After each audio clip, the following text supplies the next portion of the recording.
সেই সাথে অনেক অনেক ভালোবাসা ও বড়দের প্রণাম জানিয়ে আজকের ব্লগটা শুরু করছি। আশা করছি ঈশ্বরের কৃপায় তোমরা যে যেখানে আছো ভালো আছো, সুস্থ আছো। আজকের ব্লগটা বাবা বাড়িতে এসে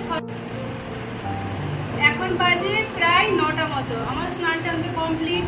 আর কতদিন থেকে যে সমানে বলে আসছি বাবা বাড়ি আসবো, কেন আসলাম সেটা তোমার বৃত্তান্ত কেউ জানো না। অবশ্য যারা আগামী দিনে ব্লগটা খেয়াল করেছো তারা অবশ্যই জেনে গেছো। তাই দুপুরে তো খাওয়া দাওয়া আছে, অনেক কিছুই হবে, আর কি কি হবে পুরোটাই শেয়ার করবো, দেখতে থাকো। আর এখন হচ্ছে সকালে মা রান্না করেছিল, আর এখন সিদ্ধ এই কাঁকরোল ভাজা ডাল, আলু সিদ্ধ ডাল আছে, এই সমস্ত দিয়ে খাওয়া দাওয়া হবে। খাওয়া দাওয়া হয়ে তারপরে আবার দুপুরের জন্য আবার কাজও আছে অনেক, যাই তাহলে এবার করে নিই। আপাতত টাটা। এবার তাহলে তাড়াতাড়ি করে খেয়ে নিই, গল্প তো আরো আছে অনেক, দেখতে থাকো তাহলেই বুঝতে পারবে কি কি গল্প করব। আর আজকের ব্লগটা তৈরি করতে করতে ভাবলাম আজকের ব্লগটা সাউন্ড দিতে গিয়ে আমার নিজেরই কত পূর্বের স্মৃতি জেগে উঠবে। চলো সেইগুলো আজকে শেয়ার করব।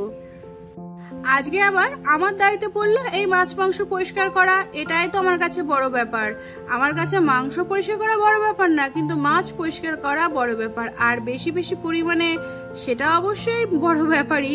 কি বলে তো, এখন তো ছোট সংসারে মানে সংসারে রান্না বাড়া করি, এখন এই বেশি বেশি মাছ মাংস ধুতে গেলে একটু কষ্টই হয় বলো। এখনো মাসিমণিরা পৌঁছায়নি, তাই আমি হাতে হাতে শুরু করে দিয়েছি। আর এই মাত্র মাসিমণি আসলো, তারপর আমি বললাম তাহলে না আমি একটু শাড়িটা পরে নিই, মানে একটু পরেই চলে আসবে মেয়ে পক্ষের লোক।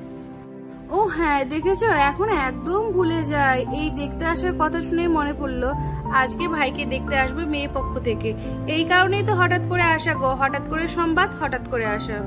না হলে না এই সময় একদম আসতাম না গো। এই সবে মেয়ের স্কুলটা খুলেছে, তাছাড়া মানে সামনে আষাঢ় মাসের লাস্টের দিকে আবার দিদির স্বাদ আছে, তখন তো অবশ্যই আসবো।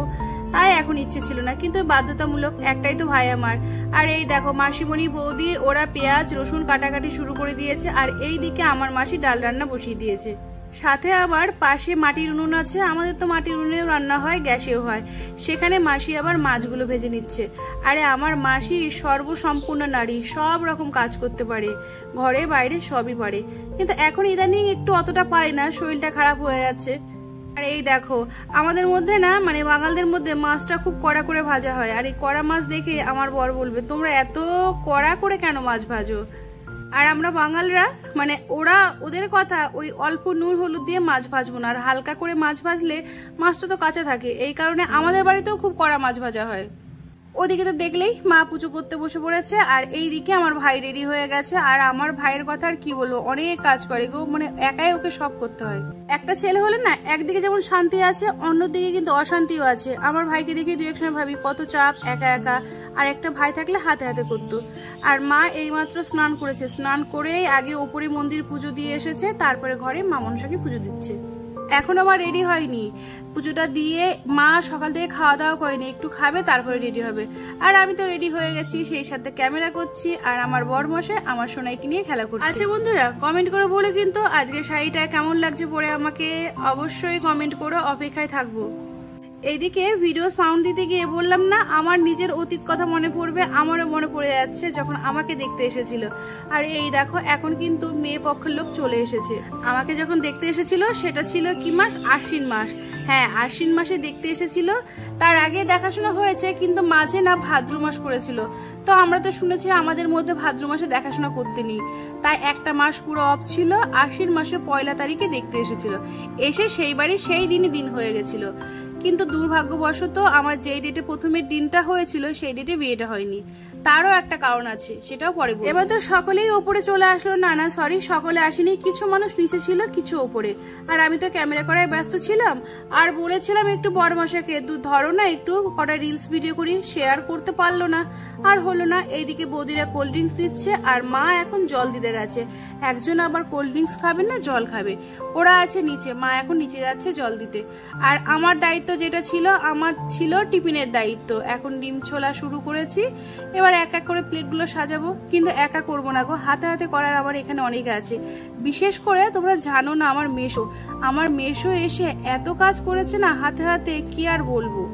আমার মেশো না ভীষণ হেল্পফুল মানুষ, অনেক রকম ভাবে আমাদের সাহায্য করে। আর ভাইয়ের বিয়ে দেওয়ার জন্য উঠে পড়ে লেগেছে। আজ দেখো পুরুষ মানুষ হয়েও কিন্তু আমাকে কতটা সাহায্য করছে। কিন্তু তোমাদের না ঠিক করে দেখাতে পারলাম না, আর পরিচয় করাতে পারলাম না। ওই যে মানুষটা ক্যামেরা করেছে আমার বড়মশাই, সে শুধু তার বুকেই তুলেছে ক্যামেরাতে, আর কাউকে সে নেবেন না। আসলে কি জানো তো, আমার বরটা নাই ক্যামেরা, ছবি পোস্ট বলো, সোশ্যাল মিডিয়া এই থেকে অনেকটা দূরে থাকে জানো। ও শুধু থাকে কোথায় বলো তো, অনলাইন বিজনেস, শেয়ার মার্কেট। আজকে কিন্তু রান্নার মধ্যে মটনটা আমি করেছিলাম, মটনটা এইমাত্র বসিয়েছি। কিন্তু এখানে মটন করে আমার শান্তি হচ্ছে না, এখানে কষিয়ে তারপর আবার প্রেসারে দেবো। বাবা কি করে যে সকলে এত পরিমাণে রান্না করে। আমি তো ফার্স্ট টাইম প্রায় 4 কিলো মটন রান্না করছি। আমার কাছে কিন্তু বিরাট ব্যাপার এটাই। তারপর না এতটা গরম পড়েছে না, আর এদিকে শাড়ি পরেছে, আমি ভীষণ হাঁপিয়ে পড়ছিলাম, আর নাড়াচাড়া করতে পারছিলাম না। এইদিকে তলে লেগে যাবে। তখন তোমাদের দাদা এসে হেল্প করলো, আর তখন আমি বললাম দাঁড়াও, হেল্প যখন করলেই তোমাকে একটু ক্যামেরা এন্ট্রি করি। ওকে আমি জোর করে এনেছি। ও না না একদম করো না, বললাম না ক্যামেরায় আসতে ভালোবাসে না। আমি আসি তাতে কোনো আপত্তি নেই। আর এই দেখো আমার লাল লাল খাসির মাংস হয়ে গেছে। এবার নিচে খেতে দেওয়া শুরু হয়ে গেছে, কিন্তু আমি ওপরের ডিপার্টমেন্ট সামলাচ্ছি, আমি আর নিচে যেতে পারছি না। তাই এখান থেকে আমি মাংসটা রেডি করে, মাংসটা প্লেট করে সাজিয়ে দিয়েছি। এক এক করে ওরা এসে নিয়ে যাবে। ভাইয়ের বিয়ের কথা শুনে আমার বিয়ের কথা মনে পড়লো। সত্যি আমার বিয়েটা আমি ভীষণ এনজয় করেছিলাম জানো তো। তখন এত কিছু ব্রাইডাল মেকআপ টেকআপ ছিল না, কিন্তু যা ছিল তা দিয়ে বিশাল আনন্দ করেছিলাম। আর তখনকার সময় আমার বিয়েটা আমার এলাকায় সেরা বিয়ে হয়েছিল। এবার তো আমি নিচে এসেছি, নিচে এসে ভাবলাম একটু ক্যামেরা করবো। খাওয়া দাওয়া কমপ্লিট, সিঁড়িতেই মাথায় হাত দিয়ে বসে আছি। আর যা গরম পড়েছে আর ভালো লাগছে না। আমার বিয়েটা জানো, আমার বিয়েটা হতে চেয়েছিল হচ্ছে অগ্রহায়ণ মাসে, কিন্তু তখনই আমার একটা দিদি মারা গেল বিয়ের দিন ঠিক হওয়ার পরে। তাই আমারটা পিছিয়ে আমার অগ্রহায়ণ মাসে হয়েছিল। কিন্তু আমার বরের আর তর্স হয়েছিল না। আমার বর আমাকে একদম ভালোবেসে আদর যত্নে বিয়ে করে। অনেকটাই বেলা হয়ে গেছে, প্রায় 4:45 বাজে। ভীষণ খিদে লেগেছে। ওই বাড়িতে লোকজন থাকলে খাওয়া হয় বলো?